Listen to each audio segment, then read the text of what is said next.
Capítulo 14. E dali a 2 dias era a Páscoa, e a festa dos pães asmos, e os principais dos sacerdotes e os escribas buscavam como o prenderiam com dolo e o matariam. Mas eles diziam, não na festa, para que porventura se não faça alvoroço entre o povo. E, estando ele em Betânia, assentado à mesa em casa de Simão o leproso, veio uma mulher que trazia um vaso de alabastro, um unguento de nardo puro, de muito preço, e, quebrando o vaso, lhe o derramou sobre a cabeça. E alguns houve que em si mesmos se indignaram e disseram, para que se fez este desperdício de unguento? Porque podia vender-se por mais de 300 dinheiros e dá-lo aos pobres? E bramavam contra ela. Jesus, porém, disse, deixai-a, para que a molestais? Ela fez-me boa obra, porque sempre tendes os pobres convosco, e podeis fazer-lhes bem, quando quiserdes, mas a mim nem sempre me tendes. Esta fez o que podia, antecipou-se a ungir o meu corpo para a sepultura. Em verdade vos digo que em todas as partes do mundo onde este Evangelho for pregado, também o que ela fez será contado para a sua memória.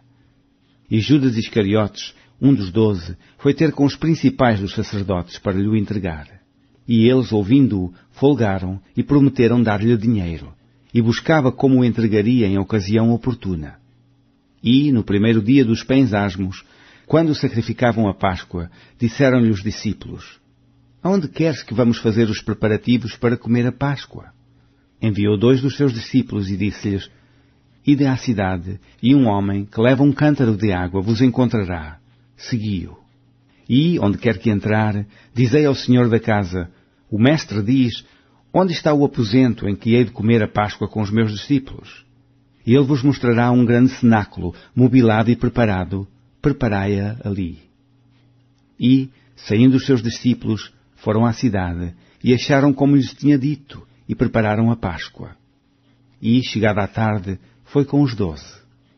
E quando estavam assentados a comer, disse Jesus, em verdade vos digo, que um de vós que comigo come há de trair-me. E eles começaram a entristecer-se e a dizer um após outro, porventura sou eu, Senhor? E outro, porventura sou eu, Senhor? Mas ele, respondendo, disse-lhes, é um dos 12, que mete comigo a mão no prato. Na verdade, o Filho do Homem vai, como dele está escrito, mas ai daquele homem por quem o Filho do Homem é traído. Bom seria para o tal homem não haver nascido. E, comendo eles, tomou Jesus pão, e abençoando-o, partiu e deu-lhe e disse, tomai, comei, isto é o meu corpo.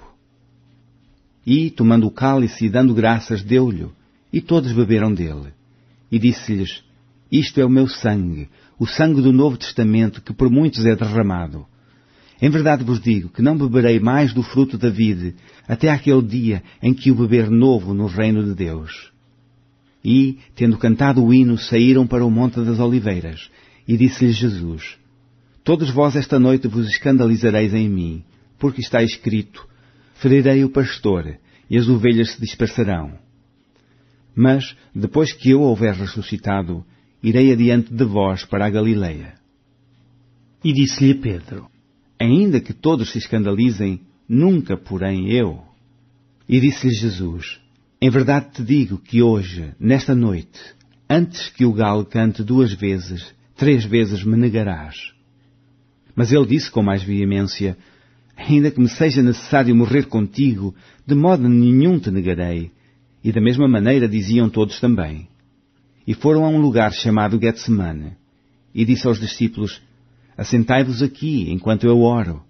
E tomou consigo a Pedro e a Tiago e a João, e começou a ter pavor e a angustiar-se. E disse-lhes, a minha alma está profundamente triste até à morte. Ficai aqui e vigiai.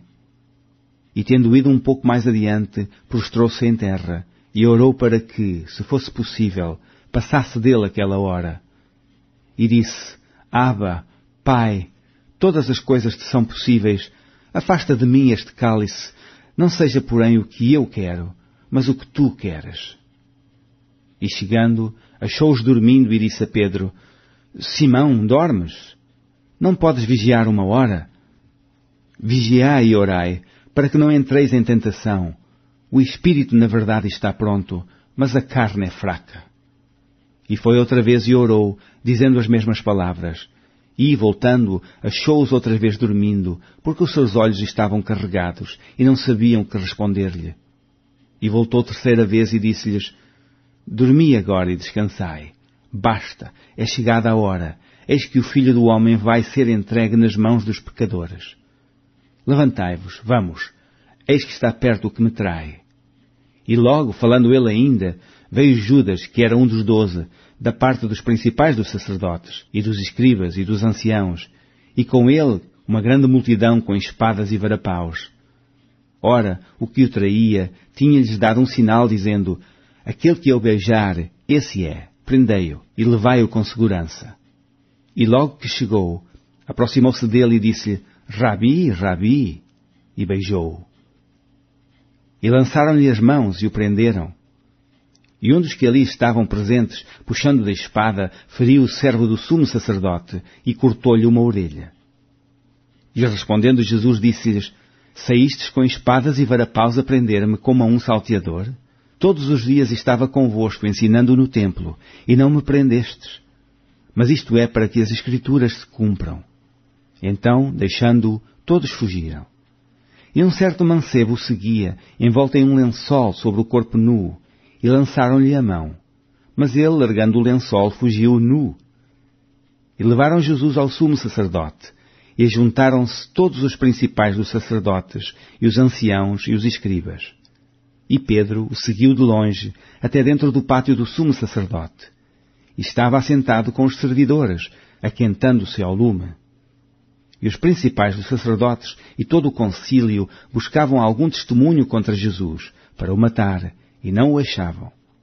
Porque muitos testificavam falsamente contra ele, mas os testemunhos não eram conformes.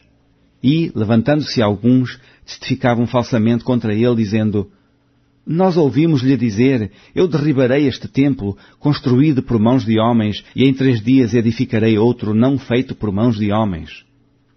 E nem assim o seu testemunho era conforme. E, levantando-se o sumo sacerdote no sinédrio, perguntou a Jesus, dizendo: Nada respondes? Que testificam estes contra ti? Mas ele calou-se e nada respondeu. O sumo sacerdote lhe tornou a perguntar e disse-lhe: És tu, o Cristo, Filho de Deus bendito? E Jesus disse-lhes: Eu o sou. E vereis o Filho do Homem assentado à direita do poder de Deus, e vindo sobre as nuvens do céu. E o sumo sacerdote, rasgando os seus vestidos, disse: Para que necessitamos de mais testemunhas? Vós ouvistes a blasfémia, que vos parece? E todos o consideraram culpado de morte. E alguns começaram a cuspir nele e a cobrir-lhe o rosto, e a dar-lhe unhadas e a dizer-lhe: Profetiza! E os servidores davam-lhe bofetadas. E, estando Pedro embaixo, no átrio, chegou uma das criadas do sumo sacerdote. E, vendo a Pedro, que se estava aquentando, olhou para ele e disse: Tu também estavas com Jesus Nazareno? Mas ele negou-o, dizendo: Não o conheço, nem sei o que dizes. E saiu fora ao alpendre, e o galo cantou. E a criada, vendo-o outra vez, começou a dizer aos que ali estavam: Este é um dos tais. Mas ele o negou outra vez. E pouco depois, os que ali estavam disseram outra vez a Pedro: Verdadeiramente, tu és um deles, porque és também Galileu. E ele começou a imprecar e a jurar: Não conheço esse homem de quem falais. E o galo cantou 2ª vez. E Pedro lembrou-se da palavra que Jesus lhe tinha dito: Antes que o galo cante 2 vezes, 3 vezes me negarás tu. E, retirando-se dali, chorou.